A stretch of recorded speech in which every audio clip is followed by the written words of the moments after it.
عقبہ نے ابو احاب بن عزیز کی لڑکی سے نکاح کیا تو ان کے پاس ایک عورت آئی اور کہنے لگی کہ میں نے عقبہ کو اور جس سے اس کا نکاح ہوا ہے اس کو دودھ پلایا ہے۔ یہ سن کر عقبہ نے کہا مجھے نہیں معلوم کہ تو نے مجھے دودھ پلایا ہے، نہ تو نے کبھی مجھے بتایا ہے۔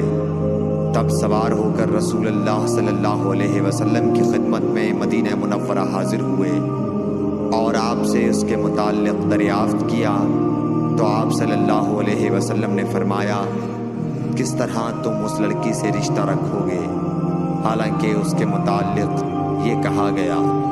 تب عقبہ بن حارث نے اس لڑکی کو چھوڑ دیا اور اس نے دوسرا خاوند کر لیا۔